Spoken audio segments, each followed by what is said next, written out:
चलते हैं अपने कृष्ण भगवान के दर्शन चलते हैं। अभी देखो इस पुराण सुना है और चलते हैं, चलो आह्वान करते हैं कृष्ण भगवान का।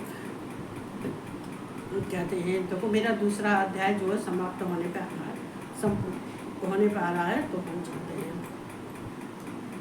ओम कृष्णाय नमः, ओम वासुदेवाय नमः, ओम परमात्मने नमः, ओम गोविंदाय नमो नमः, ओम राधा वल्लभाय नमः, ओम क्लीं कृष्णाय नमः, ओम क्लीं कृष्णाय नमः, ओम क्लीं कृष्णाय नमः। कृष्ण भगवान राधा रानी की मैं कोट कोट प्रणाम करती हूँ और वंदना करती हूँ, स्तुति करती हूँ। संसार के जितने हैं सबको जय श्री कृष्णा और राधे राधे। देखो हमेशा भगवान कृष्ण के 5 नाम जरूर लेने चाहिए। अब वैसे नाम तो उनके अनेक हों, कोई से भी ले सकते हो, लेकिन ये 5 नाम जरूर लेने चाहिए उनकी। कथा से पहले 5 नाम चूँकि हम लेते हैं, भगवान के नाम तो खैर अनेकों नाम है उनके तो, और चूँकि गर्ग ने उनके नाम ही इतने सारे रख दिए जो है, लेकिन फिर भी 5 नाम लेने चाहिए। तो कृष्ण भगवान जो कुछ भी करते हैं सबके लिए अच्छा करते हैं, अच्छा ही कर रहे हैं। क्यों अच्छा कर रहे हैं? कि सबको पतन से बचा रहे हैं, पतन होने से बचा रहे हैं। जो पतन होने से बचाते हैं तो वो कोई भी हो, ये तो ईश्वर हैं। लेकिन अगर कोई साधारण मनुष्य होता है और हमें पतन से उठा लेता है, तो हमें कहते हैं कि हमें नीचे गड्ढे से गिरने से हमें कोई बचा लेता है और हम हाथ पकड़ के निकाल लेता है, तो उसको धन्यवाद देना चाहिए, उनका जयकार बोलना चाहिए। कोई भी हो सकता है, इंसान से सीखता है, लेकिन इंसान तो जब सीखे जब इंसान की ऐसी काम हो, हरकत हो, तभी तो हम सीख सकते हैं। और वैसे वरना कैसे सीख सकते हैं? तो हम चलते हैं अपने भगवान के पास में।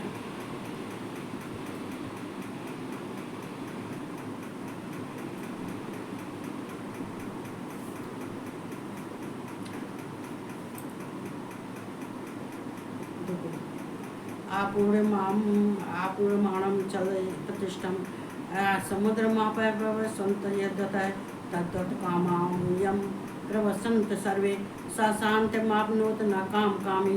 देखो यहाँ आपूर्य माणम ये क्या है? ये है, इस कहते हैं समुद्र में जल, जो कहते हैं समुद्र के जल को कहते हैं, जो समुद्र में जल इतना होता है कि ये परिपूर्ण होता है। तो ये भगवान कृष्ण देखो अच्छा देखो इन्होंने दिया है इसमें, जैसे नाना नदियों के जल सब ओर से परिपूर्ण अचल प्रतिष्ठा वाले समुद्र में उसको विचलित न करते हुए ही समा जाते हैं, वैसे ही सब भोग जिस स्थित प्रज्ञ पुरुष में किसी प्रकार का विकार उत्पन्न किए बिना ही समा जाते हैं, वही पुरुष परम शांत को प्राप्त होता है, भोग को चाहने वाला नहीं। देखो ये बहुत अच्छा कहता है। देखो ये तो सबके लिए है। देखो यहाँ पे देखो हमें मानने वाली बात होती है, हमें मानना चाहिए। जैसे कि नाना नदियाँ आपूर्व मानम चल प्रतिष्ठम, आपूर्व मानव मतलब कि समुद्र जल से परिपूर्ण होने पर भी वो सारे नदियों को जल को बिना विकार के ही अपने में समा लेता है और उसके अंदर कोई परेशानी नहीं होती है और समाने के बाद में फिर भी खुश रहता है।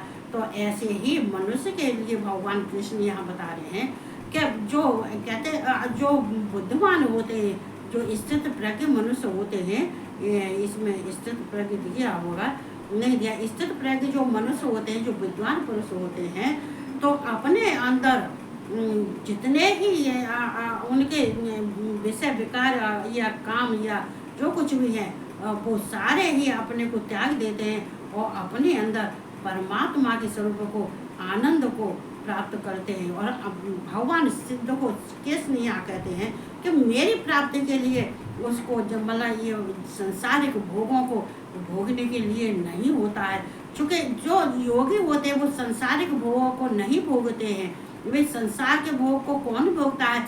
संसार के भोगों को भोग ही भोगता है।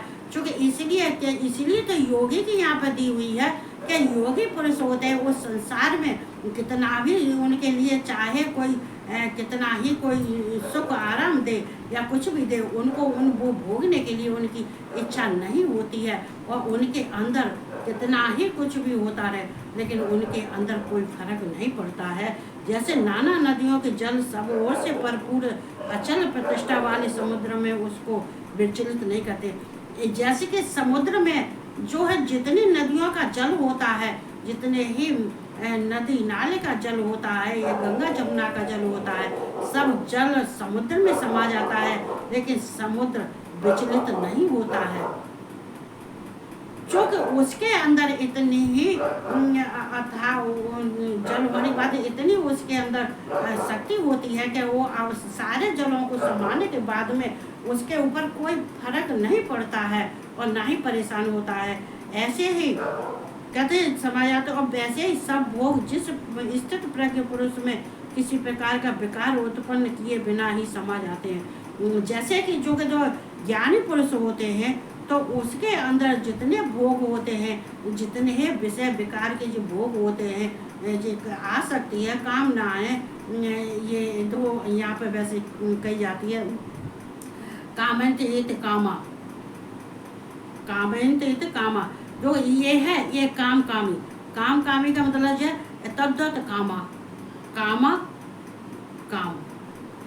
जो कामना मनुष्य की होती है वो योगी पुरुष के अंदर कोई कामना नहीं रहती है। जिसके अंदर कामना नहीं रहती है, ये काम होता है, ये काम के अंदर विकार होते हैं, अहंकार होता है, इसमें आसक्ति होती है, इसमें लोभ मोह होता है, इसमें सब कुछ होती है। ये क्या, चूँकि ये काम के लोगों के जो भोगी होते हैं वो इसी में प्रसन्न रहते हैं। उनको क्या चाहिए, स्त्री चाहिए, पुत्र चाहिए, धन चाहिए, संपत्ति चाहिए, उनको जो है ऐश्वर्य चाहिए, और ये ही सुख में वो रहते हैं। लेकिन ये योगी पुरुष के लिए इनके लिए कोई समानता नहीं होती है, ना कोई माने रखता है। कहते नहीं है कामयंत ये कामा, ये कहते हैं कि ये काम में काम से ये इनके ऊपर काम बिल्कुल सिद्ध नहीं होता है, काम इनके ऊपर सिद्ध नहीं कर पाता है, क्योंकि काम से ये अलग रहते हैं। इसलिए जितने ज्ञानी पुरुष होते हैं उनके अंदर कोई नहीं विकार होता है, न विकार उत्पन्न होते हैं, जो भोग ना ही कोई भोग उत्पन्न होता है। क्योंकि ये भोगी होते हैं, वो यहाँ के लोग यहाँ का सुख, परलोक का सुख ये सब देखते हैं, यहाँ का ऐश्वर्य, इनका यहाँ का आनंद, हमारे मकान, स्त्री पुत्र सब कुछ होना चाहिए, और उसी में आनंद रहते हैं। जो आनंद रहते हैं कि इनको भगवान के प्राप्ति में इनका ध्यान जाते हैं, क्योंकि ये अपने स्वरूप में ही अपने शरीर को अपने स्वरूप में ही देखते हैं, शरीर को अपने स्वरूप में ही देखते हैं। मतलब इसको ये शरीर को भिन्न नहीं देखते हैं, अपने से भिन्न नहीं देखते हैं। तो जब नहीं देखते हैं भिन्न, तो ऐसे पुरुष क्या होते हैं, ऐसे पुरुष कामी होते हैं, और वही पुरुष परम शांत को प्राप्त होता है। जो हाँ खोल रही, जो पुरुष हाँ आगे जो पुरुष, वही पुरुष परम शांति को प्राप्त होता है। तो सोए नहीं अब क्या हो गया, क्या हुआ था? तो मैं बोल रही थी, मम्मा को बोल रहा था, तो उसमें वो शार्प था, शार्प शार्प। अच्छा तो आओ कर कोई गौरव चाकू सुना था मेरे पास, आ जाओ तो जहाँ चाकू था, चाकू। अच्छा चाकू आओ और यहाँ पे कुछ दिया मैंने, ब्लेड हो गया। आ जाओ कर कोई गौरव सुना दो, आओ आ इधर आना, इधर आ। तो ये कहते हैं कि जब भगवान के स्वरूप को जान जाते हैं तो उसी कहते हैं परम शांति, उसी को परम शांति कहते हैं। जब तक भगवान को नहीं जानते तब तक परम शांति नहीं मिलती है। परम शांति किसको कहते हैं? जो भगवान, जो अपने स्वरूप के स्वरूप में अपने शरीर को ही स्वरूप समझता है, उसी में खुश रहता है, भगवान के बारे में उसको, कृष्ण के बारे में, भगवान ईश्वर के बारे में उसको कोई ज्ञान नहीं है, तो उसको शांति कहाँ से प्राप्त होगी? जब इसके पीछे सबका अभाव हो जाता है तो उसे भगवान की प्राप्ति, उसको शांति होती है। अब कर्पूर गौरव सुना दूँ आप? नहीं। अब कर्पूर तो मैं भी सुनता हूँ। तो ये कहते हुए मैं सबको इसलिए भगवान का ज्ञान लेते रहना चाहिए, तो पढ़ते रहना चाहिए। यही कहते हुए सबको जय श्री कृष्ण और राधे राधे और सबको गुड नाइट।